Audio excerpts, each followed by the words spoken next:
Hello guys, welcome back to my channel. Myself Mitlesh and today we'll talk about Advanced Python Part 5. और guys, आज का हमारा topic है encapsulation. Okay?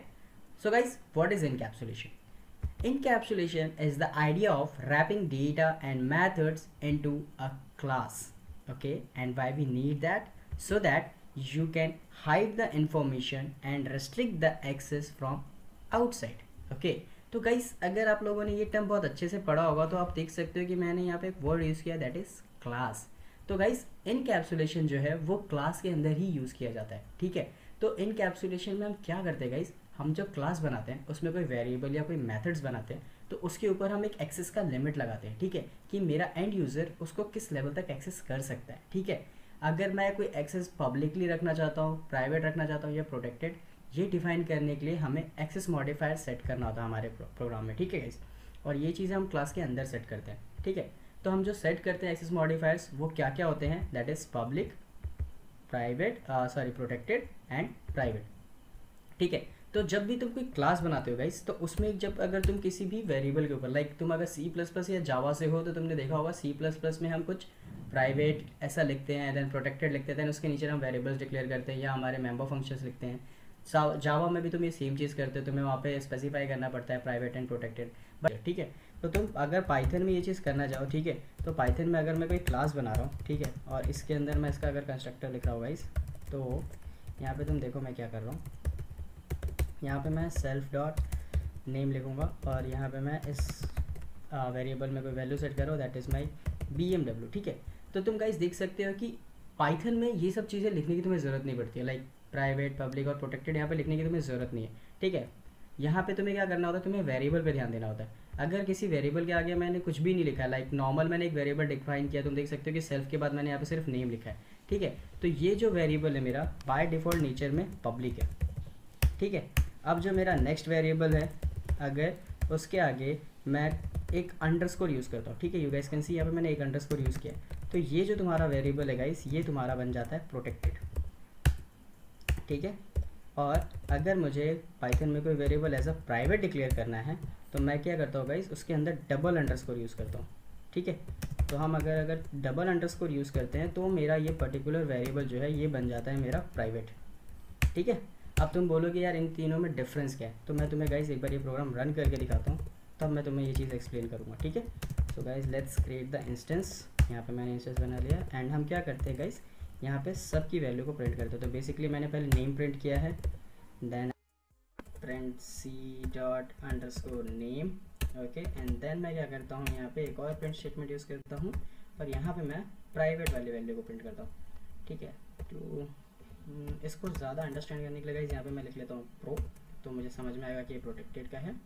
Okay, और इसके आगे गाइस हम यहाँ पे लिख लेते हैं PRI प्राइवेट. ठीक है, तो अब गाइस ये इजीली है अपने को अंडरस्टैंड करने के लिए. तो मैं अपना टर्मिनल ओपन कर लेता हूँ guys and let me run this code. ये मैंने रन किया गाइस. तो गाइस तुम देख सकते हो कि जो मैंने यहाँ पे पब्लिक था यहाँ पे उसको मैंने प्रिंट किया तो वो इजीली प्रिंट हो गया. मैंने प्रोटेक्टेड वाले को भी प्रिंट किया तो भी वो प्रिंट हो गया.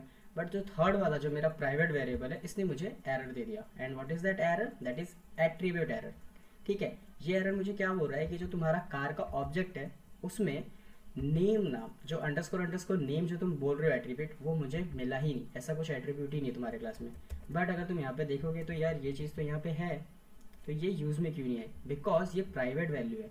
ठीक है, तो गाइस मेरी ये जो क्लास है ये यूज़र को क्या बोल रही है कि ये जो वेरिएबल मुझे डेवलपर ने दिया है, सेट किया है, ये मेरा प्राइवेट वेरिएबल है और ये बहुत ही कॉन्फिडेंशियल है, इसलिए मैं तुम्हें इसका एक्सेस डायरेक्टली नहीं दे सकता. It is restricted. अगर तुम्हें इसको एक्सेस करना है तो मेरे ही क्लास में मेरे कुछ मेंबर फंक्शन है, तुम उनको कॉल करो और उससे वो वैल्यू को लो. ठीक है, तो इस चीज़ को अगर तुम्हें एक्सेस करना है गाइस तो तुम इसको क्या कर सकते हो, एक अलग से फंक्शन बना सकते हो जो इसको एक्सेस करके दे.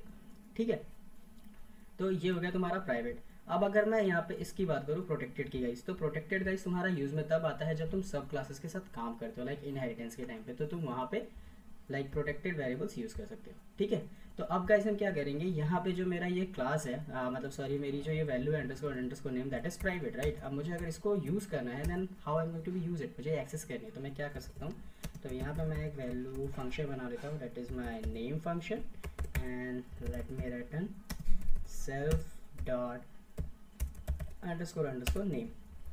ठीक है। इसको बेसिकली मैं ये 2 लाइन यहाँ से डिलीट कर रहा हूँ because we have already seen the output. Okay, तो अब मैं यहाँ पे अपने इस फंक्शन को दे देता हूँ कॉल। ठीक है, अब इसको सेव कर लेते guys. Let me clear the screen and let's run. तो गाइस अब तुम देख सकते हो कि ये चीज़ मेरे लिए इजीली एक्सेसिबल है। ठीक है, अब मैं इसको आराम से रीड कर पा रहा हूँ। ठीक है, बट यहाँ पे इस फंक्शन के लिए अगर मैं चाहूँ कि मैं इसको सेट भी कर दूँ तो मैं एक काम करता हूँ गाइस, यहाँ पे एक और फंक्शन बना लेता हूँ नेम का ही, जो मेरे को वैल्यू सेट भी करके दे।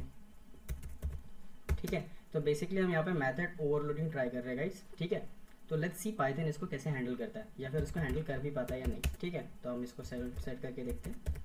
तो सेल्फ डॉट अंडरस्कोर यहाँ पे नेम सेट कर लेते हैं गाइस, और जो भी नेम मुझे यूज़र नहीं था वो तुम सेट कर दो। ठीक है, तो गाइस अब तुम देखो यहाँ पे मेरे पास ये 2 नाम, ठीक है, एक ही फंक्शन है, बट यहाँ पे मैंने 2 अलग अलग वे में यूज़ किया।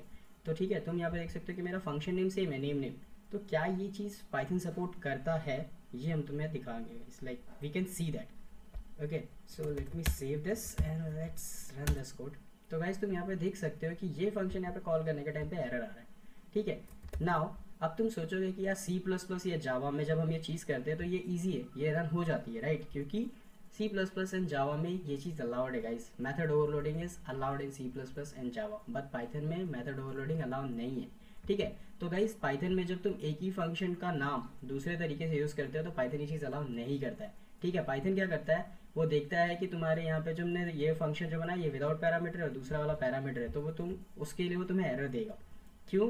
क्योंकि अब वो इस फंक्शन को ट्रीट नहीं कर रहा है, वो इसको एज एन हायर प्रायोरिटी देके ट्रीट कर रहा है। तो अब तुम इस फंक्शन को अगर इनपुट दोगे तो शायद ये चल भी जाए। ठीक है, अब देखो इसमें मैं तुम्हें इसको एक इनपुट देके दिखाता हूँ गाइस।